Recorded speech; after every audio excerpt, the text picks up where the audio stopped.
जियाउर रहमान। बिस्मिल्लाहिर्रहमानिर्रहीम। माननीय अध्यक्ष जी, आपका बहुत बहुत शुक्रिया कि आपने मुझे इस महत्वपूर्ण बिल पे बोलने का मौका दिया और मुझे उम्मीद है कि आपका संरक्षण मुझे मिलेगा कि मैं अपनी बात को मुकम्मल कर सकूं। मैं अपनी बात इस शेर के साथ शुरू करना चाहता हूं कि बुलंदी देर तक किस शख्स के हिस्से में रहती है, बुलंदी देर तक किस शख्स के हिस्से में रहती है, बहुत ऊंची इमारत हर घड़ी खतरे में रहती है। माननीय अध्यक्ष जी, आज मैं इस सदन में वक्फी तरमीमी बिल 2025 के खिलाफ अपनी बात रखना चाहता हूं। वक्फ अमेंडमेंट बिल 2025 के जरिए सरकार वक्फ ट्रिब्यूनल के अधिकार को कम कर रही है। वक्फ बोर्ड के अधिकार में भी काफी कम किए जा रहे हैं। वो इसलिए कि ताकि वक्फ बोर्ड की संपत्ति को आसानी से सरकार अपने कंट्रोल में कर सके, जिसको कि हम बर्दाश्त नहीं करेंगे। माननीय अध्यक्ष जी, मैं आपके माध्यम से कहना चाहता हूं कि मैं और हमारे नेता माननीय राष्ट्रीय अध्यक्ष अखिलेश यादव जी सिर्फ इस बिल का इसलिए विरोध नहीं कर रहे कि इसको एनडीए सरकार लेकर के आई है।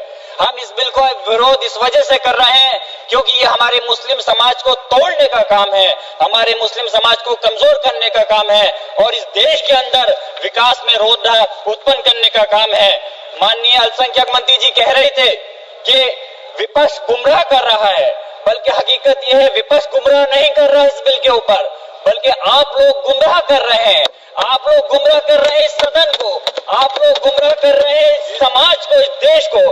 आपकी सरकार का नारा था का सबका साथ सबका विकास। मैं पूछना चाहता हूं, यह आपका नारा खोखला है।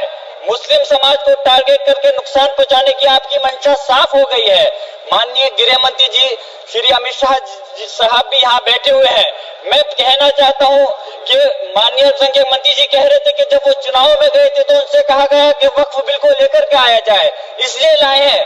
तो चुनाव के समय तो उनसे ये भी कहा गया था कि 2 करोड़ रोजगार दिया जाए, महंगाई कम की जाए, भ्रष्टाचार कम किया जाए। हमारे लोगों को उस चीज की जरूरत है, वो क्यों नहीं देते।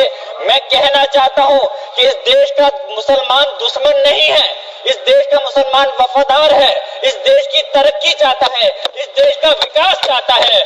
और हमारे बुजुर्गों ने लाखों की तादाद में इस देश को आजाद कराने के समय अपनी जान माल की कुर्बानियां देकर के साबित किया था।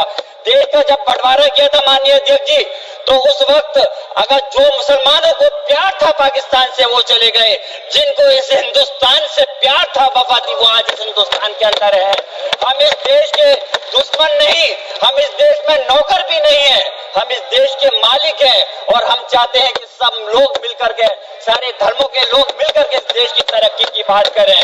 मैं पूछना चाहता हूँ कि मुस्लिम के 5 साल मुसलमान होने के बाद प्रॉपर्टी को वक्फ कर सकता है, कैसा मजाक है ये, किस प्रकार की बात है। महिला सम्मान की आप बात करते हैं, अरे महिला सम्मान के अंदर तो पहले ही 2 महिलाएं बोर्ड के अंदर रहती थी, आपने कौन सा नया तीर मार दिया कि कौन सी ज्यादा महिलाओं को आप अधिकार दे रहे हैं।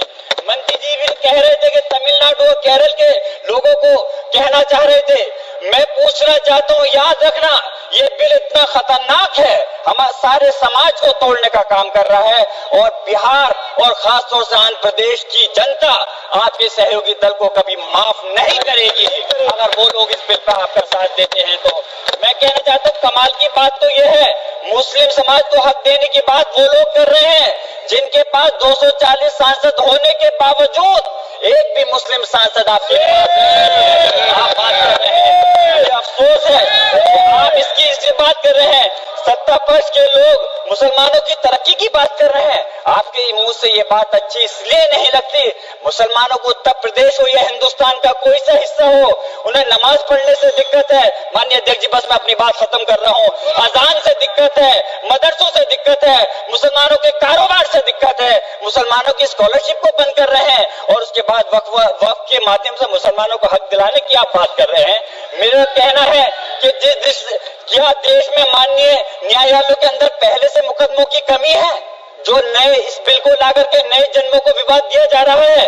आप ऐसे तो संवैधानिक प्रक्रिया पर यकीन रखते हैं, आप कहते हैं कि संवैधानिक प्रक्रिया के तहत ही हर बूथ में चुनना चाहिए, तो मैं वक्फ बोर्ड के अंदर क्यों आप नॉमिनेट करके सदस्यों और अध्यक्ष को नॉमिनेट करके सरकार के कंट्रोल में करना चाहते हो। मैं अपनी बात खत्म करते हुए मैं सरकार से कहना चाहता हूं आपके माध्यम से माननीय अध्यक्ष जी कि इस बिल को वापस लेना चाहिए।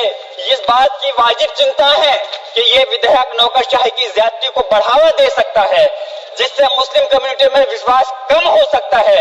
संस्कृति और मजहबी विरासत की हिफाजत कभी भी प्रभावित नहीं होनी चाहिए। मैं आप अलग से मुस्लिम संस्था के आखिरी बात माननीय अध्यक्ष जी, आखिरी बात मैं कॉन्क्लूड कर रहा हूं। मैं पूछना चाह रहा हूं कि दूसरे समुदाय के लोगों को वक्फ बोर्ड के अंदर रखने का क्या मतलब बनता है? क्या आप दूसरे मजहबी संस्थाओं के अंदर मुस्लिम समाज को भी रखने का काम करेंगे? तो इसलिए इस प्रकार का भेदभाव, नफरत की दीवार खड़ी मत करिए। इस देश की तरक्की के लिए सब लोगों को मिलकर के साथ चलना पड़ेगा। मैं अपनी बात इस शेर के साथ खत्म कर रहा हूं माननीय अध्यक्ष जी कि ये इंसान के बनाए हुए काले कानून, ऐसे कानून से नफरत है, अदावत है मुझे, इनसे हर सांस में तहरीक बगावत है मुझे। बहुत बहुत शुक्रिया।